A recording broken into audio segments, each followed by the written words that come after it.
Welcome, Peter. Thank you. You're live on the air. Welcome to you. Yeah, thanks for joining us tonight. Yes. We're very excited to hear about your adventures in Romania with all these characters that you encountered. Yeah. Can I just set up this book, Transylvanian Sunrise? The way I understand the book, which I read with rapt attention, is that it was told to you by Radu Cinema, and he was the one who was interacting with the main character, Caesar, in the book. Is that correct? That is correct. I have not interacted with any of these characters except for Radu by email and letters. I have not met Caesar. I have not met Radu in person. Mm-hmm. I have interacted with the time travel scientist David Anderson, and with several people in Romania. I have extensive friends and connections in Romania, but the accessibility of these characters is in the most secret realm of the secret government over there. Right, and you have actually changed their names in the book. Is that correct, that these aren't their true names? I haven't changed their names. They have allegedly changed their names. I don't know.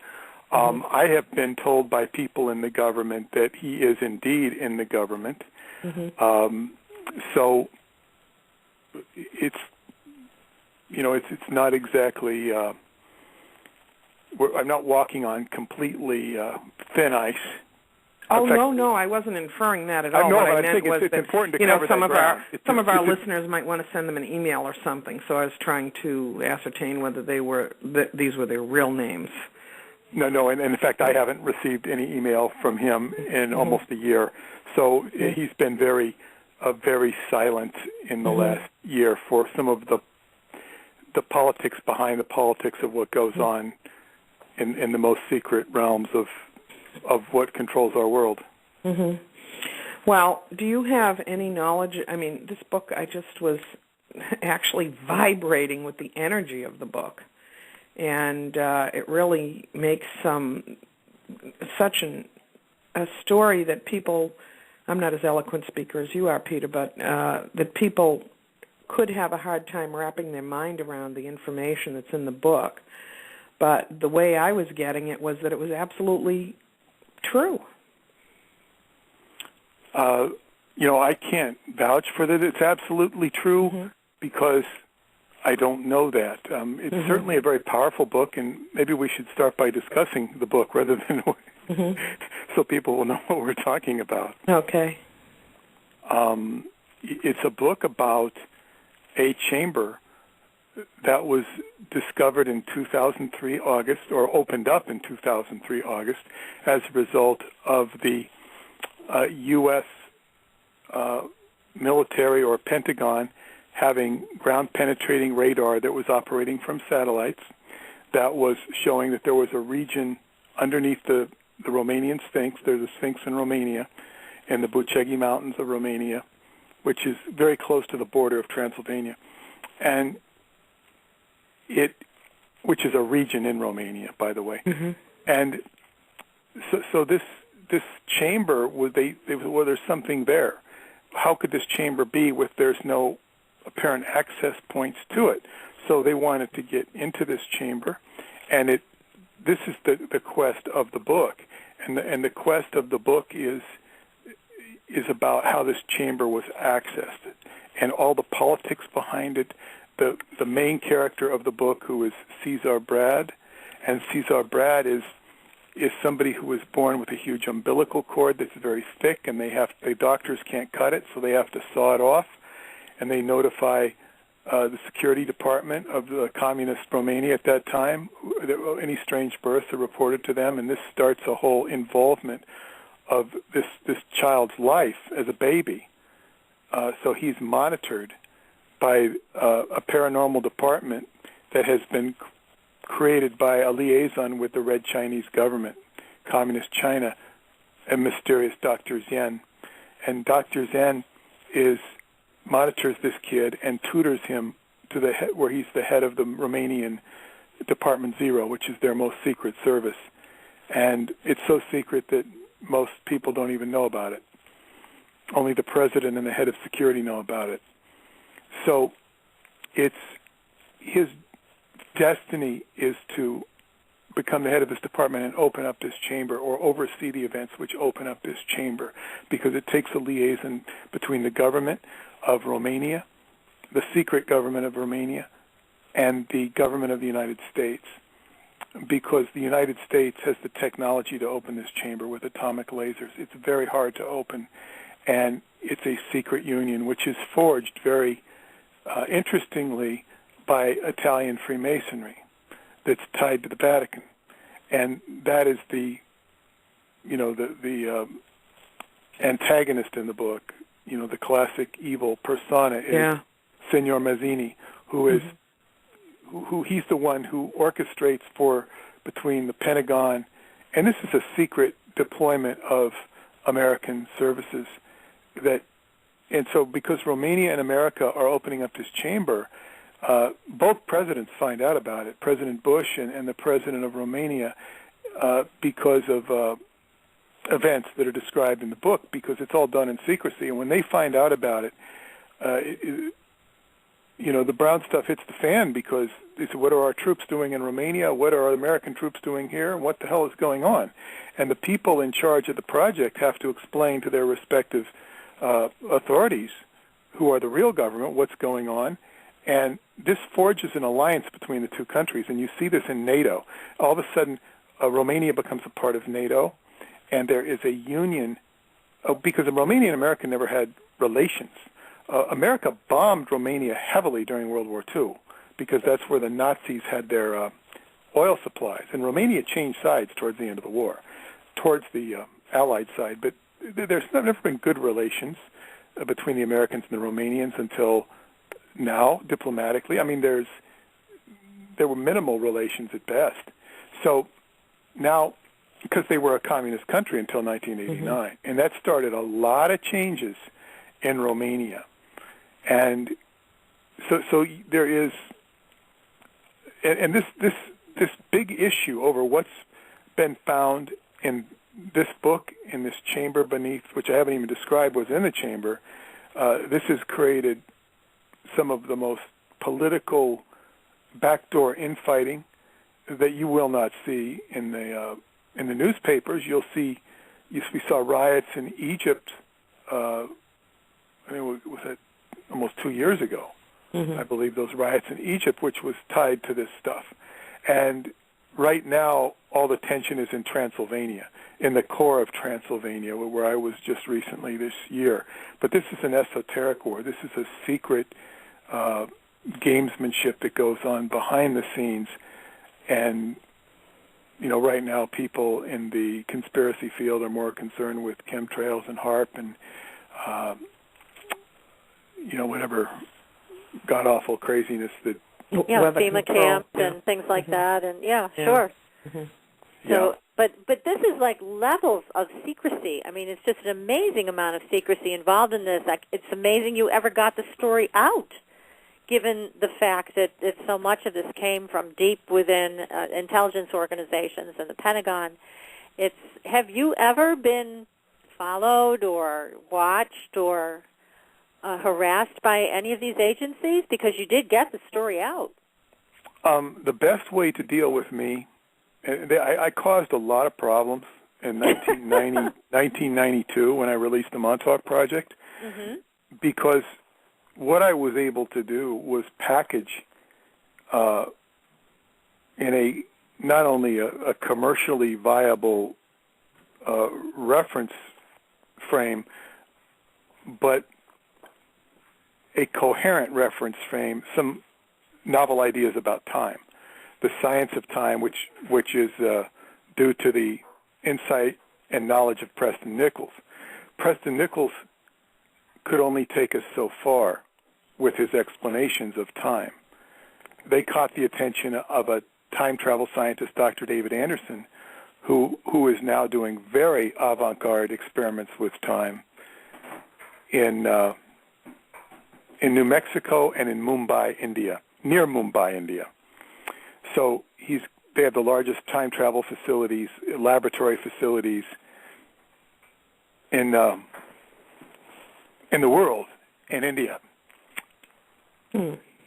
But then, but my question is, I mean, have you been basically under surveillance because you did release information, and it doesn't sound like the government necessarily wanted it to be released? I mean, I can tell you that Helene and I, once we started this radio show, both had black helicopters over our house, and here we are just doing a show that's paranormal, it's entertainment, it's done from our hearts with a lot of love, but yet all of a sudden these things are happening with us, and this is much more innocuous than the type of information that you released in that book. Well, I had the black helicopters follow me for a while, so to speak.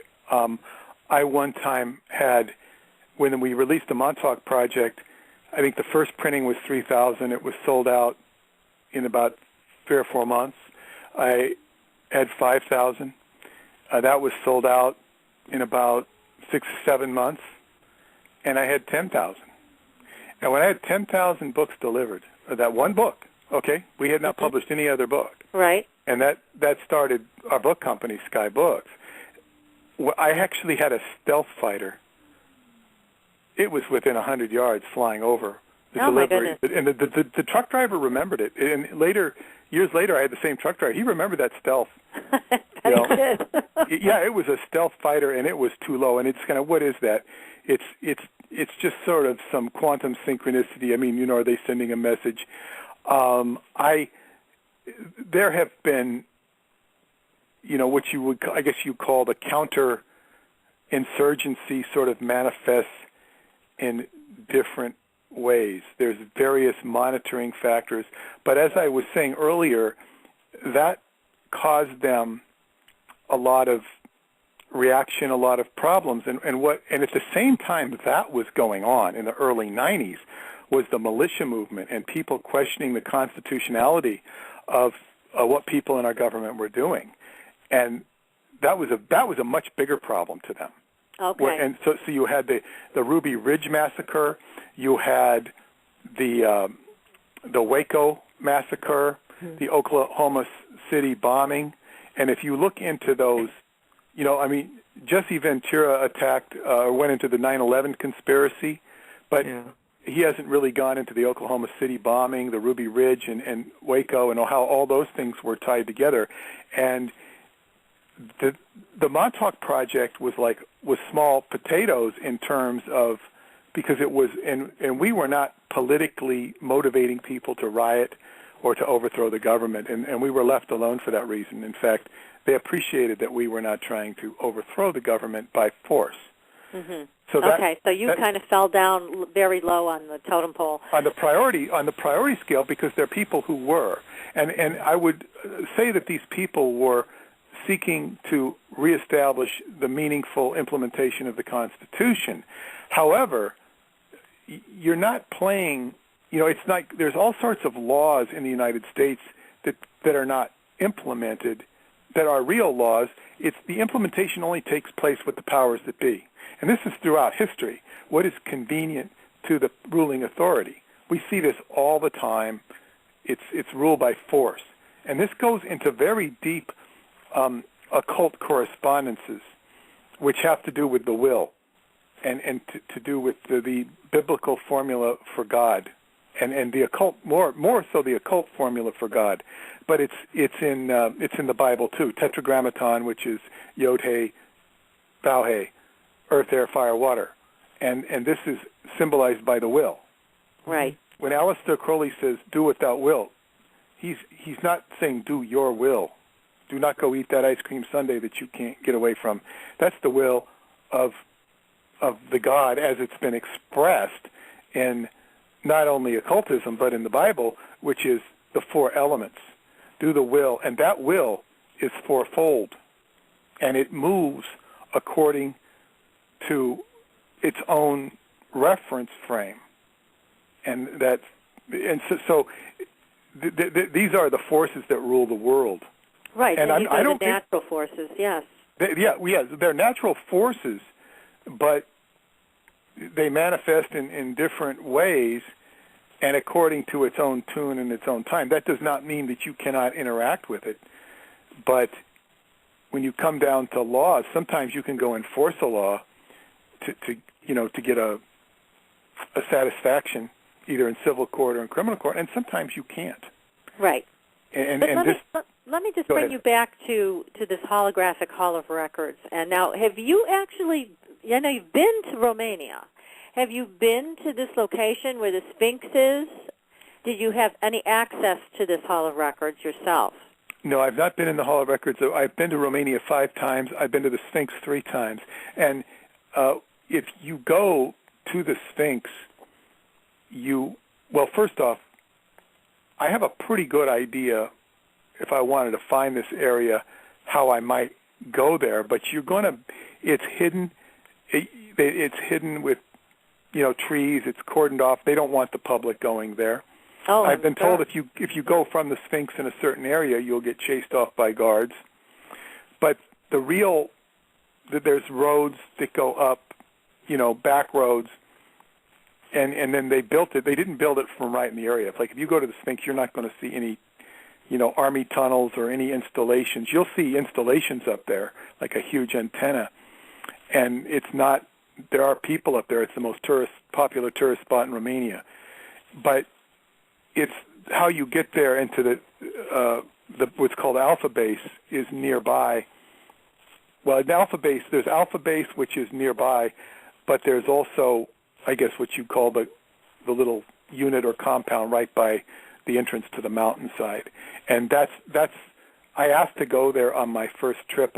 David Anderson, where do you want to visit in Romania? And I said, I want to see the Hall of Records. And he actually made contacts with his friends in the government.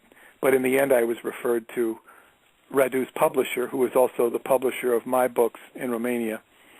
And no, it was not possible for me to even see Radu. Radu said he would visit me in America, but that has not taken place yet. Well, that's too bad. I mean, we would love for you to get in there and report back to us, because it sounds like the most bizarre experience. I mean, when I read the book, I was just fascinated by what you were writing. It was so different than anything I had ever read. It was like right out of something I'd watch on the Sci-Fi Channel, but better. Yeah, it's better because it ties to reality. Now, I should tell you that I've spoken to Romanians who claim to have knowledge or insight into these matters. And my bonds and relationships with Romanians have grown over the last 5 years, which is a very good thing. Mm-hmm. But some people are highly opinionated. Some people are very highly opinionated and say, well, that chamber is in another dimension. It's not in this dimension. Some say it's in this dimension. I think Radu would say that it is in this dimension. But we should tell people what's in the chamber. And what's in the chamber, once you get into the core of it, because there's quite a tunnel it takes to get there. And it's high tables. Tables are about 6 feet high, so that you can't sit down. If you're our size, they're for more of a giant people. And of course, they've found huge giant skeletons in Romania that they don't know what to make out of. Oh, that's right. Yeah, I remember reading about that. Sure. Yeah, and it was really funny. There was a YouTube. They showed a TV show, and it was all in Romanian. And it was a guy who had a TV show, and he was explaining the giant. And they were showing them. It was like a talk show, but it was sort of a talk show on the paranormal. And I recognized the guy on there because I know him. He's a writer in Romania that I've sat and had dinner with many times. Oh my goodness! At the camp, and I said, "Oh my God, he's got a TV show." And I found out it was a new TV show. And as soon as they showed this, some caller called in, and he basically told them to knock it off. He was like from the government or something, and the show was canceled. I mean, oh my goodness! It was awful. Yes. So anyway, this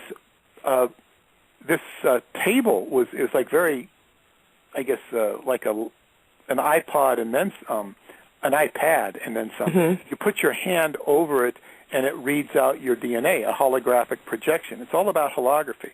And then it will read out your DNA. If you put it closer on the table, it will read it out molecularly, then atomically.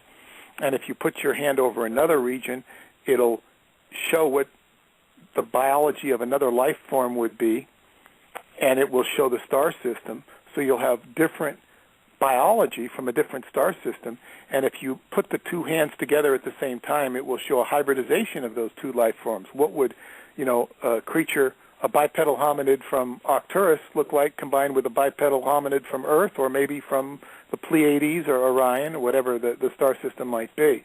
So this is a data bank of DNA and a veritable Noah's Ark. But it shows you that the Noah's Ark analogy is a very, I guess what you call attenuated analogy of what the potential of people was.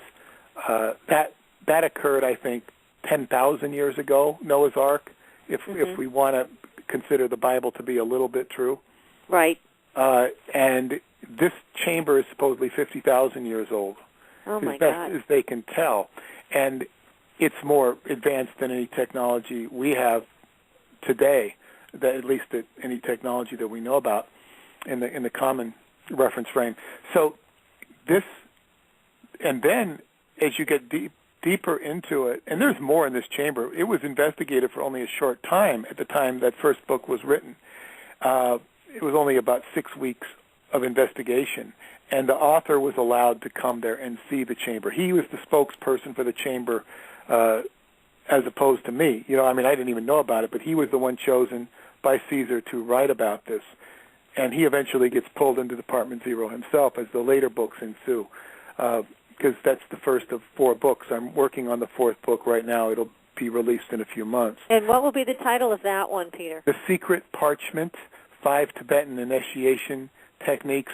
And this is a much more volatile bag of worms than is the book we're just describing. It's much more volatile in terms of the political gyrations going around it, and the spiritual current is much higher. And it's only this that I want to complete talking about the chamber, but it's that spiritual aspect, I can say, which might explain why it's possible to negotiate these hurdles instead of just being overwhelmed by them. But Peter, we're going to have to stop here and honor our sponsors at the moment, okay? I'm so looking forward to continuing this fascinating discussion. Yes. It's amazing, huh, Patricia? This is great. Again, thank you so much, Peter, for joining us, and I hope our listeners will stay tuned, and we'll come back right after this commercial break and talk more about this exciting subject. And thank you all for staying tuned and staying with Peter Moon, author of Transylvanian Sunrise and also Transylvanian Moonrise, among many other books that are available on Amazon.com. Is that correct, Peter? That's correct. Okay. Also at skybooks.usa.com. skybooks.usa.com. I'll be sure and get that up on the website for you. So we have a question here from the chat room. And someone called Gray Artist wants to know if there's any chance that this information will ever be made public. Well, it's been made public in the book. That's the first step is through the book. Mm-hmm. If you had now there is a chance, but see, the Romanian mindset is to release the information. Not all of the Romanians, but Romania, the whole history and ancient history of Romania is a very deliberately obfuscated thing, that we all come from that area. That's where mankind geologically had to withdraw to during the Ice Age. Transylvania, in particular, was protected during the Ice Age. It didn't freeze over, but, all of Europe did, with maybe some very minor exceptions. So this is where people receded to around 10,000 years ago, or whenever that Ice Age period was, and so it's the antecedents of our culture, and all our genetics come from that area. Now you'll find the Caucasus Mountains is where mankind supposedly originated from, and it's not far from the Caucasus Mountains. So it's that. But it's Transylvania in particular, and that the Romanian language, the ancient Romanian language, is really the Indo-European language. But you'll read that, they formed their language from the Romans, which is just preposterous if you study the history. Yet academia is very adamant about it, and they're very stupid, and incredibly stupid. Mm-hmm. because they don't know the Romanian language. Now, who studies the Romanian language? I study the Romanian language because I go there. There's no reason except the people in Romania, they can pick up languages very quickly. It's older than Latin. So the mindset, then you're saying that to answer the question for Gray Artist here, so then the mindset from Romanians is let's make this public. Let's let everybody know. Is that what you're saying? Yes, more, yes. But the Americans, thank you for getting me back to the question. The Americans, we are the kings of secrecy in America, and that's the whole 1947 National Security Act. It's all about secrets. Mm-hmm. It's the biggest military weapon in America is secrets. Secrecy, censorship. Yeah. We don't like that, though, do we, Helene? No.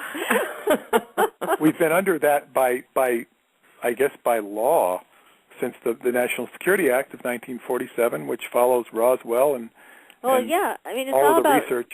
what you're talking about, Peter, is knowledge is power, and so if they have the knowledge and we don't, then it's power over us. But this is our history. When you talk about this chamber and this holographic hall of records, it's about our history, is it not? This is about also other civilizations that came here, and I mean, it's a rich history that we're being deprived of. Yes, it is a core history, and America politics, not only on the obvious politics of the president and all that, but the politics that control the president, is a lot of pissing contests and it's all. But they all goes to those certain occult formulas I was talking about earlier. So there is a chance that this will be made more public, but there's a lot of resistance to it, and people want this to get at this technology for their own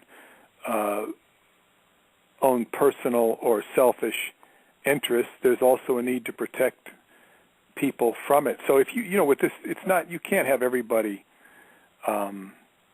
desiring it. What I would say is I have spoken with a film director over there who wants to build a replica, because he was put in touch with me by Radu. They wrote a film script together. It's a beautiful film script for the first movie, and they were sort of blackballed by Hollywood before, and they asked me to get involved.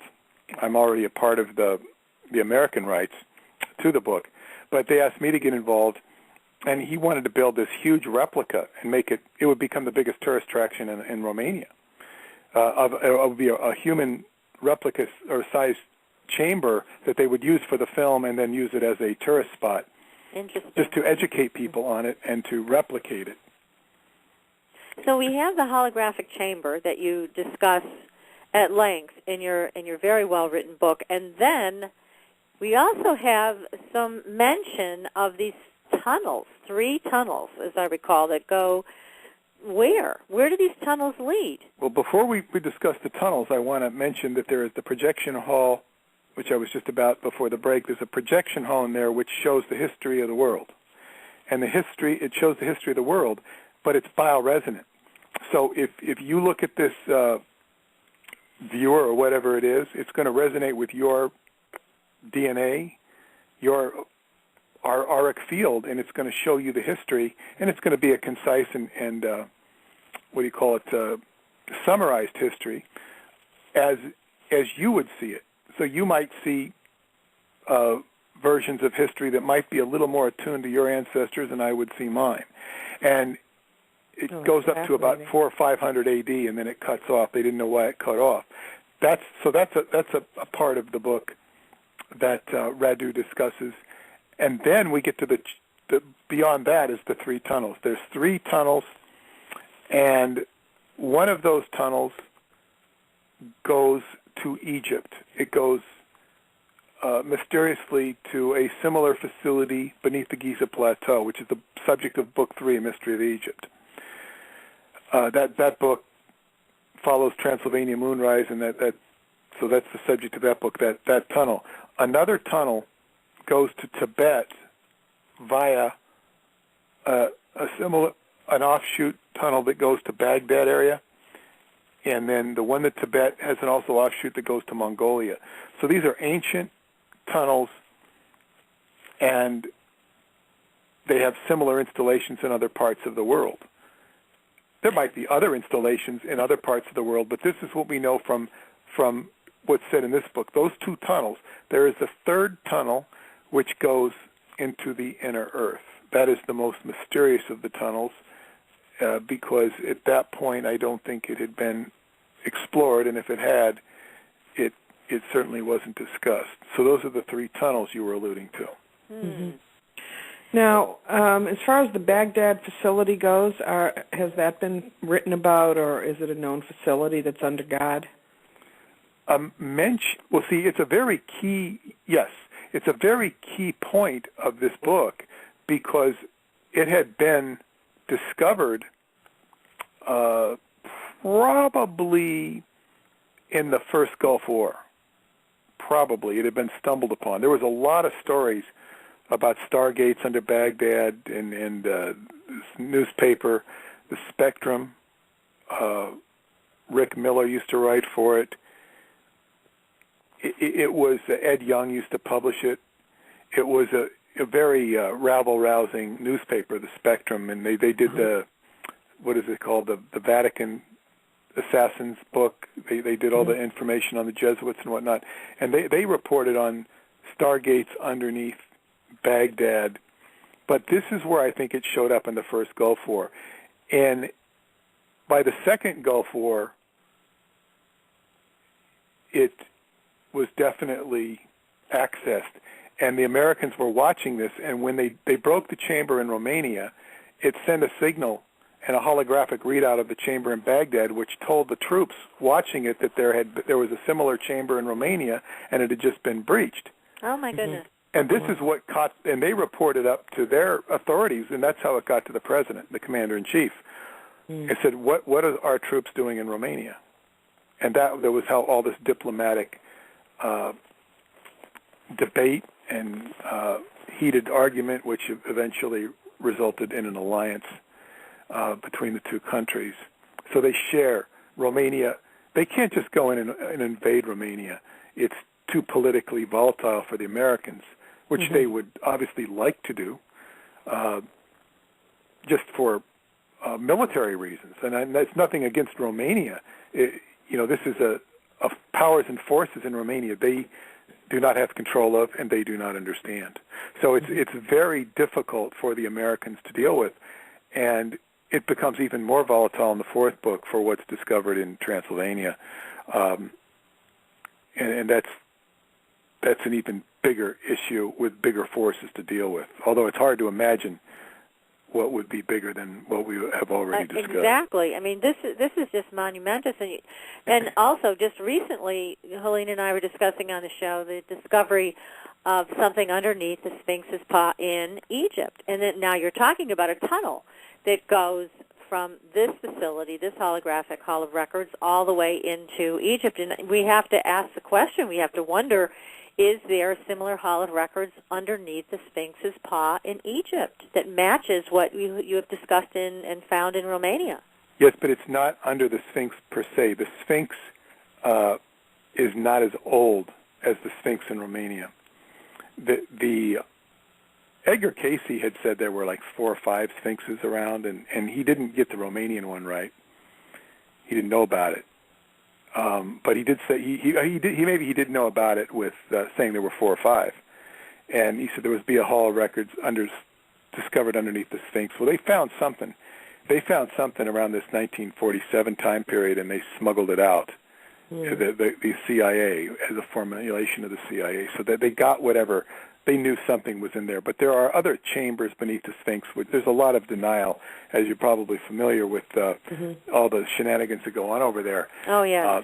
But this chamber that's in Egypt is underneath the Giza Plateau, and it's away from the pyramid and the Sphinx, and it's a separate tunnel that somebody at some point tried to dig from those incredible Egyptian artifacts, these wonders of the world, and they tried to go to this secret chamber, but they were blocked off, and there was evidence of an ancient war.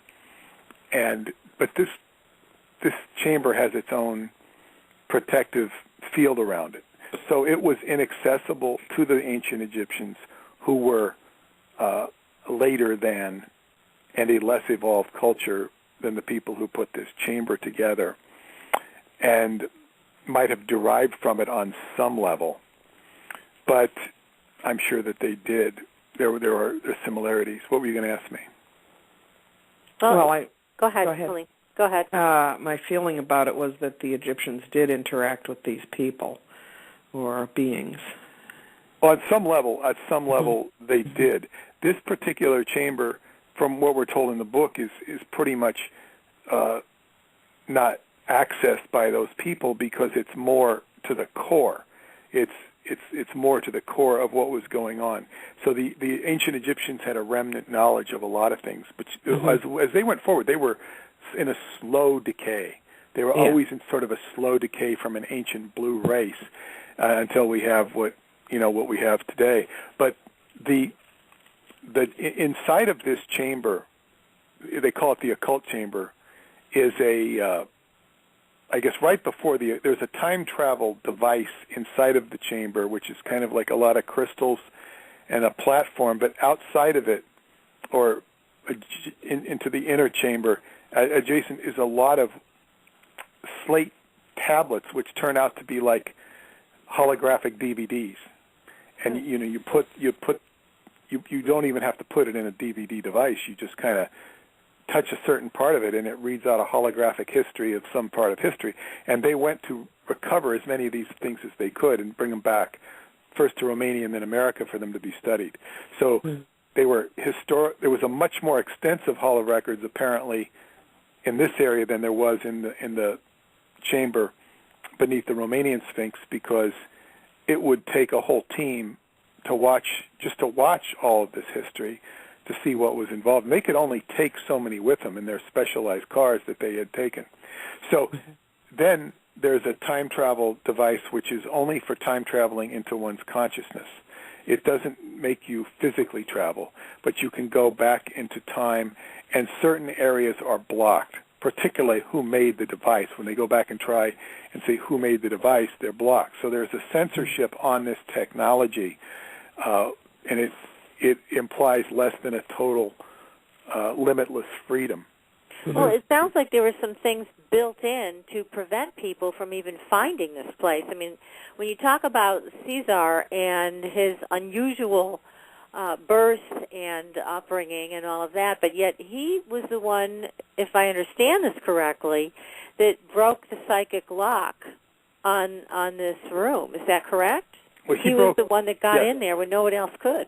Well, he was able to open up the chamber by seeing a handprint when they had there was a force field that they couldn't get through this certain part of the tunnel. Once they got to the original tunnel, they broke down and they couldn't get past. And he saw a handprint. He put his handprint on it, and it allowed the force field to come down. It was as if he was destined to do it. Now, whether it would do it with somebody else's DNA or might work too, well, it did work with his. And so he was destined to become to open up this chamber. And yeah, he's really on the cusp of a real, what you might call, hybridized human being, in terms of he's hybridized with forces of consciousness. That strong umbilical cord is a manifestation of a lot of chi energy in Asian martial arts. That's chi. That's life force. Because we're all born through our navel. We all come through our navel. And so that's a sign that he has a lot of life force in him. And what it's connected to is from another realm. Because he disappears a few years ago. And from, like, say, a few years ago he disappeared. He departed Department Zero. And this was only told to me in personal letters from Radu, and Radu explained his sadness that he no longer had his mentor available, because Caesar is the one who introduced him to the world of paranormal and metaphysics, which Radu became quite accomplished at in a very short amount of time. And he is remiss. He's talking to me like a friend, and he's saying I miss him, and he went to become an ambassador to the beings in the inner earth, which implies that he went down one of those tunnels. Oh, okay. So that's where he went. All right. Well, that was very off the wall and obscure what he said. Not until I have completed reading the fourth book and traveled to Romania this last summer did I begin to get what you might call an intuition or feel for the legitimacy of it, because it is admittedly a bizarre story. Oh, he's going into the inner earth, because I keep alluding to this fourth book, which I'm working on now, Secret Parchment, and skipping over the second book, which is about the secret parchment, and this is the release of the secret parchment, which is a whole other story. But this book goes, what they found when Romania fell in 1989, or communist Romania fell, there was a lot of archaeology that was opened up. They started looking into this and that, which had been repressed or just not done under the communist regime. And in the area of Transylvania, near an area called Sarmânsegetuza Regia, which is the ancient capital of the Dacian people, the spiritual capital, the heart of Transylvania, which I was just at for my second time this year, there is an area there that was excavated, and by accident, a professor, Constantine, accessed, at the end of the day with one of the workers, he accessed this hidden tunnel. And it went on and on and on until it got to where it was pure gold. And it went on for miles and miles and miles of a golden tunnel. Now, this does not occur in geology. There's no golden tunnels on the earth that they know of, because gold, if you want to get gold, it comes in a little nugget the size of a fingernail. Right. And if you want a real big nugget is the size of your fist, that's huge. They will process a ton of gold ore, to get a nice ounce of gold. That's what it takes. So this gold was just incredible. And this, on economic reasoning alone, it is a huge find, and it was all kept secret because in 1990, because it would cause Romania to be invaded. Oh, definitely. I mean, I can just see people coming in now to get the gold from that tunnel. Yeah, and now it's not going to be invaded because it's a part of NATO, and America is their ally, so that's not likely to happen. And Romania has now adopted their own Homeland Security Service. It's just patterned right after the United States. And so this area of gold, I mean, this is and now there's legends, if you take this gold, you've had it. You're done. I mean, this is... Oh, really? So you'll be terminated. Yeah, because so you're saying that it's not a man-made tunnel that was sort of paved with gold. You're saying that it's an actual gold vein? Well, that's a very good question. But what you notice when you see artifacts like the Sphinx in Romania, and you'll see other areas in Bulgaria, which I've traveled to. I've traveled all around Bulgaria. And in that area of the world, it's when you see certain sacred sites, you'll see a mountain that looks like a face, and you say, was that sculpted, or is that the way it occurs? And you see a very interesting union of elements with art that's like by a creative consciousness. So there's even, over the area of the Sphinx, if you have a topographical map, which you can see it on YouTube if you go to Mount Omu and a trip to Mount Omu and the Sphinx. It's a video, a 7-minute video I narrated on YouTube, which will show a topographical map over the Sphinx and how it shows a face. You know, like the Nazca lines show lines? Yes. In Peru. This shows a face. So it's like, and then if you draw a line straight down the face, you'll see sacred spots all over this area. One of them is the Sphinx. And at the bottom is the chin. And that area has been known for hundreds of years as the Thorns of Barbush, which is the root word for chin in Romanian. So the ancients knew that this was chin from looking above, which they didn't have air balloons in those days when they called it that. So this is so you see that the ancient peoples had a link to the earth, and the consciousness and the earth linked together in such a way that it created art forms or forms that could be interpreted as art, and they were sacred sites. It's a mysterious aspect of the link between consciousness and physicality. But so this, when you talk about the gold, it's hard to say why this gold formed the way it did. Was it art? Was it nature? Or was it, to my guess, would be it would a combination of both. Mm-hmm. But when they go down into this gold and they find a bed with hieroglyphics on it, they're not necessarily Egyptian hieroglyphics. Mm-hmm. And they send them to top universities and have them analyzed because they got pictures of them. Mm-hmm. And these hieroglyphics read out very. I've explained it in the new book. It's very esoteric. It says, can't even remember what it says. It says I-O. Can't even remember what it says, but one of them is. It says K-R-I-O, Creo. What does that mean? I think that's what it says. Well, KR is for Chronos, according to Caesar's people. Chronos is time. Okay. And EO is an iteration of the God. I was talking about air, earth, water, fire. Well, IAO or IO is create, survive, destroy. Wow. There's a lot. It's even one of the names of the moons of Jupiter, Io.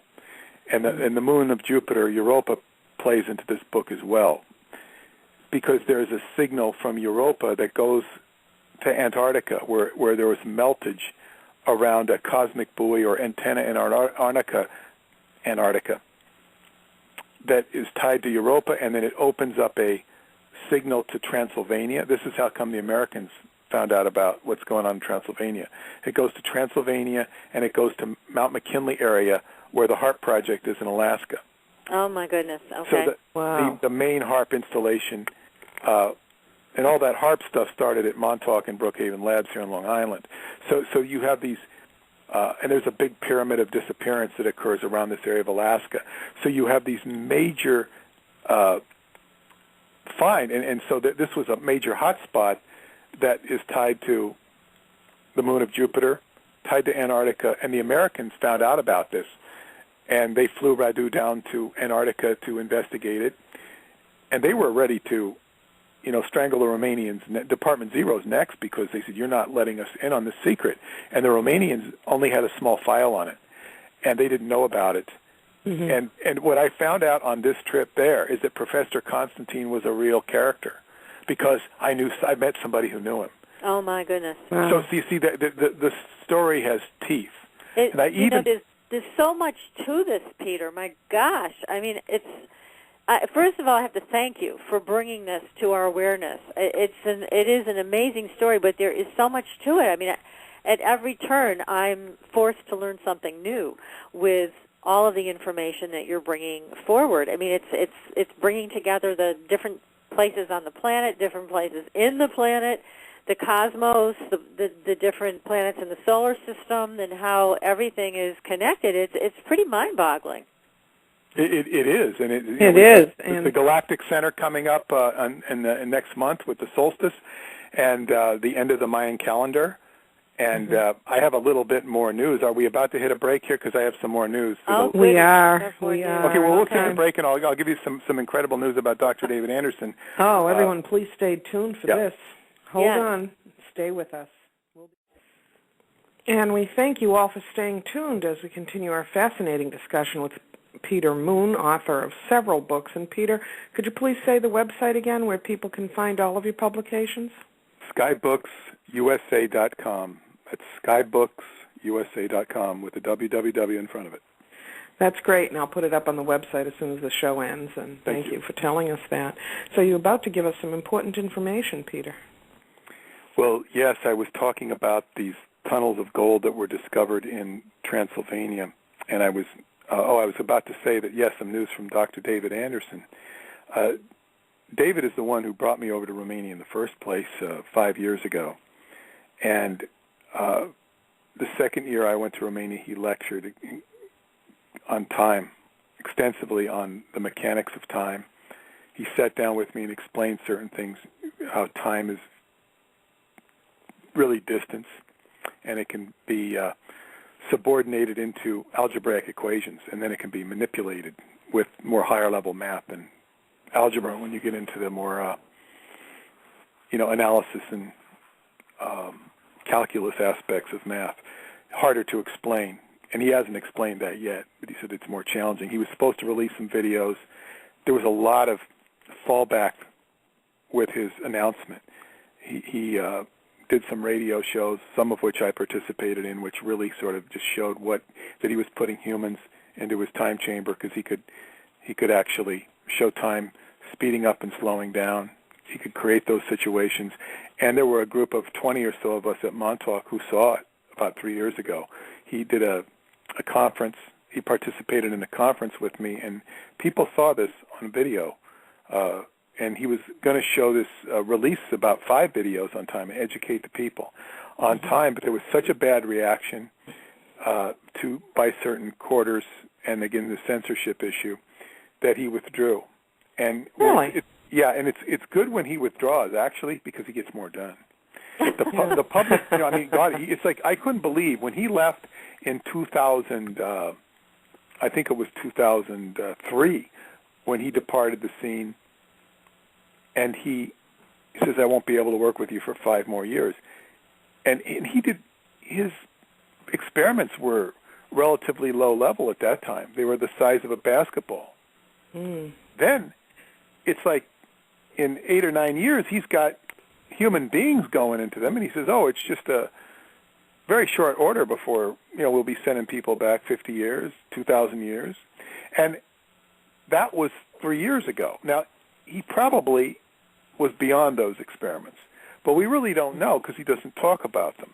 So I have had virtually no communication with him. I think he sent me a nice email in the summertime to make sure that I knew that I would be received properly in Romania by his friends. I would be taken care of at certain destination point. I really didn't need his assurance because I knew who I was dealing with, but he went out of his way to assure me that. And I recently heard from him during the storm. When we had the storm down here, I had to go to Starbucks on a laptop when I had my power out. And I heard from him in the midst of this over quite a ridiculous issue. Actually, it has nothing to do with, it's just, but then I heard from him again, and he said that he was going to be re-releasing his website in December. It's going to be coming out again in December. I don't know. It's the Anderson Institute, and I don't know what the exact website address will be, but if you do the search, and I said, well, why don't you release it on December 21st, with the blank calendar? And he said, that's a good idea. In other words, he wasn't releasing it on that date. I said, do it. It sounds good. He liked the idea, so I assume he will. I might have delayed the release of the information by 2 weeks. I don't know. I think I did by suggesting that. Peter, you can obviously, and all of the audience can intuit that I'm nowhere close to being a scientist or anything like that, okay? But I think that when you travel into higher consciousness and you visit other realms and are connected to the angelic realm and other dimensions that exist around us, I think that anybody who does that kind of meditation and has those kind of travels is very aware of time and how different it is all over the universe and how it's measured by only our perception as we live our lives here, Completely perception, yes. And so since we are perceiving time the way we need to for our own lifespans and existence as it exists right now here as humans, are the experiments that you're talking about that he's doing in sync with sort of higher consciousness and being able to travel your astral body into past time zones and see history or be part of it? I can't really answer that question with anything but speculative answers because I don't have privy to what he's actually doing. I do know that when he was doing his early level experiments circa 1999 when he met me, and one of his reasons, I think there's a multiplicity of reasons, which he would probably agree with, that sometimes he doesn't even know, but he was very interested in seeking me out because of the spiritual component of what was being encountered in physics, because they were finding out that the spirit is, had been underestimated in traditional scientific circles. Now, and it became very obvious to me, in reading certain physics theories and whatnot, that what they call the observer in physics is the spirit. Well, duh. But they call it the observer, not the spirit. Yeah. Same thing. It's a semantic thing, and there's a lot of context to that semantics. So anyway, it's a big factor, and it's perception of it, and all of my work in the Montauk Project led me to a Qigong teacher, Roosevelt Gainey in Brooklyn, he's like, in terms of Qigong and martial arts, he's one of the most advanced people on the planet. If there's somebody more advanced, he wants to meet him and challenge him. Because he wants to get better. Wow. So he'll take on anybody, and he's very impressive. But one of the things is, and he's explained to me, is like when there are Qigong masters that can pick an arrow out of the air, that's by shot at them. I mean, you can even see sometimes they'll show it on TV. I've seen it. Yeah. Well, how do you do it? Well, they're changing their perception of time. Yeah. Well, they're doing things that they would consider impossible from if they're walking around in normal mode. But if they can slice a BB out of the air with a sword, how do they do that? It's using the perception that they have that's not ordinarily used. It's called extrasensory, but it's not really extrasensory. It's a shift. It's accessing what you have. So if you're going to see time, there's no reason you can't access parts of your brain that would show you these secrets. Because essentially when in this Mystery of Egypt book, the device they describe is much like a mind amplifier. LSD is a mind amplifier. It amplifies certain parts of your mind. The Montauk chair in the Montauk Project was a mind amplifier. Preston has a mind amplifier up in his place in Cairo, New York, which amplifies certain aspects of, your electromagnetic consciousness. So it's amplification. So there is a part of your brain that records everything that happens, and is also linked to what you're recording and what there's a collective. The dolphins have a bigger brain. Theirs is a little more collective than ours are. But we have a collective aspect inside of our brain that's linked to the 100th monkey, effect of everybody. Just like a grizzly bear. Grizzly bears, when the first grizzly bear was shot with a gun when the white people came over to America, all of a sudden all those grizzly bears across the continent knew to avoid white people. They would look at Indians with contempt. They weren't afraid of Indians, but they were afraid of white people because they knew white people could kill them. And we have the same faculty within us. Well, I'm going to take this opportunity to pick up a call here from someone who's been waiting patiently at area code 201, Peter. So hold on, and let's see who's in area code 201. Hello, 201, you're live on the air. What's your name? Hello? Hello, what's your name? Hi, it's Shalina. Hi, Shalina. Did you have a question for Peter tonight? Actually, I kind of tuned in, and it's a really interesting conversation, actually. I'm sorry I didn't get to hear the whole thing from the beginning, but everything he's saying is actually pretty interesting as far as how to use the brain and how, there's different ways to, tap into different parts of the brain. No, that's true, and I think a lot of people who follow a spiritual path and learn how to do that, it's not that difficult once you get involved in it. I know that I have some type of ESP and telepathy, and I notice that, if by me meditating, sometimes I can tend to make it, it's stronger, per se. Yes. But Well, I've read connection about trying to develops, find, I've tried to read about ways to try to make it where I can tap into different parts of the brain that I don't really use. Oh, there's tons of information out there and all kinds of books and on the Internet. There are classes that are given in astral travel and all of that. So, yeah. Well, good for you, Shalina. I wanted to send an email to you because I had I was watching a show on the History Channel, and I became introduced with the man John Lear, who I think his father invented the Lear jet. Mm-hmm. And there was an interview that he did with a man, and he disclosed like a lot of information about UFOs, extraterrestrials, like what things that the government knew because of the fact that he worked on Area 51. Oh, interesting. And when Roswell happened, and his friend actually worked there, and his friend used to take him up on the site and show him every day when we would test fly some of these UFOs over Area 51. And he did a long interview about that, about JFK's assassination, about like what the moon really looks like before the pictures are photoshopped. And I know I had read on your website that if there was ever any information or anything that applied to anything, the things you guys talk about, I could forward the link to you so this way absolutely you can do that, Shalina. Because it's so much information sometimes that I had to take a break because I was just like overwhelmed with the things that he told. You can get a little dizzy, right? It was things thank overwhelming. Thank you for your call, and definitely email us that link and the information that you have. We'd love to look at it.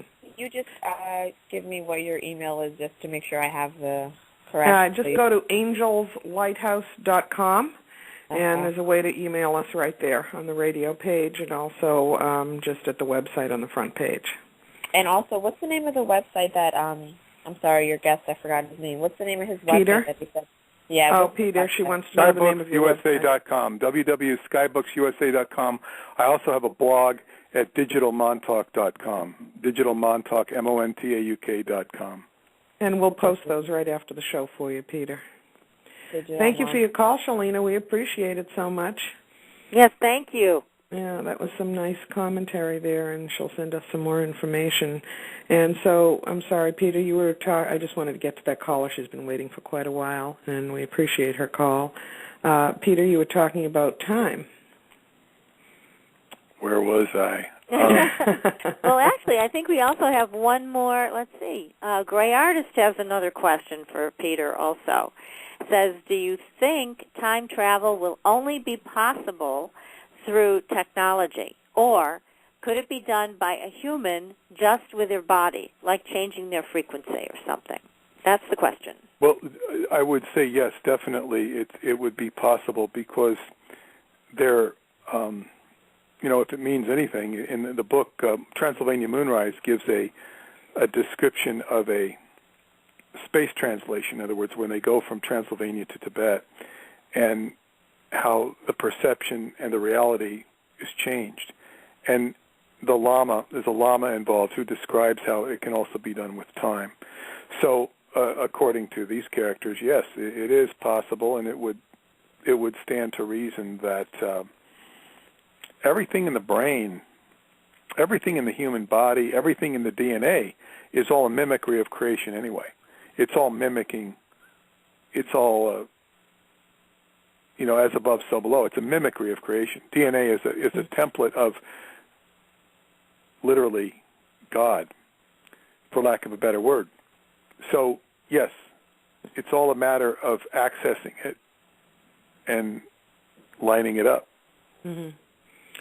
Well, I think that people who do astral travel and connect with a frequency or energy field that's able to transport them, I don't want to say common, but I think a lot of people who study this are able to sort of go back in history and see visions or participate in activities that were occurring at wherever their energetic body takes them.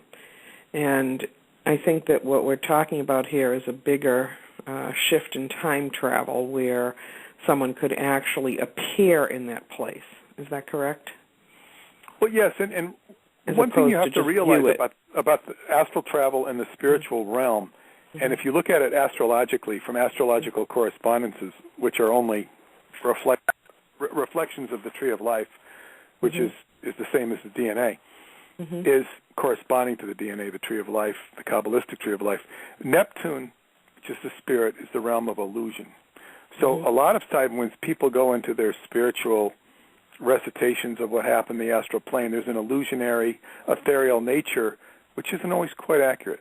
And this is one of the reasons that spiritual channels or whatnot are not always right, because they're dealing in an illusionary nature.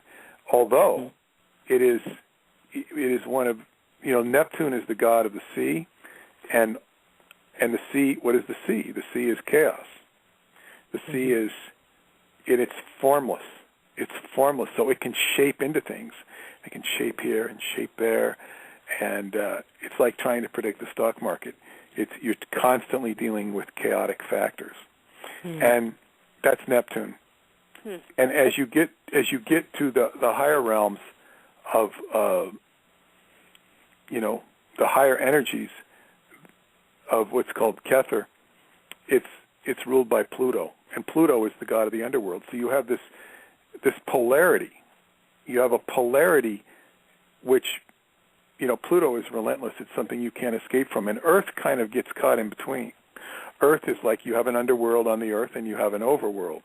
So we're sitting here in Earth, and it's the correlation between these forces that we're moving into in this new time, the end of the Mayan calendar, which is a new time, when the veils between these three worlds, heaven and earth and the underworld, are going to be a little more thin.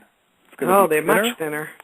And it's going to be what you, and one of the secret parts of the secret parchment, and I'm boiling it down into a very concise wording, is what you think is what you get. And this is one of the messages in the secret parchment, although it's said in much more flowery language and then extensive language, but what you think is what you become. And this is what's supposed to be much more prevalent at the end of the Mayan calendar. So if you think, I'm going to get $1 million, you might get $1 million. If you think I'm going to die, things are die manifesting of XYZ, so quickly. you're going to die of XYZ. So, those thoughts are turning into form almost instantly sometimes. It's amazing. And by the way, this is mind amplification. Your mind, your thoughts are amplified. In other words, they're more resonant, they're stronger. And then there will be a collective game that goes on with people. There'll be people thinking, it's all going to be good, it's all going to be bad, we're all going to be put in FEMA camps, and there'll be wars of thought, and the thought will be, like I've been to churches in the Midwest where the minister tells me that all the local church people are fighting against each other. They're having, I mean on the astral plane. They're not fighting physically. They're like having angelic wars, and this one is a demon, and it's just crazy.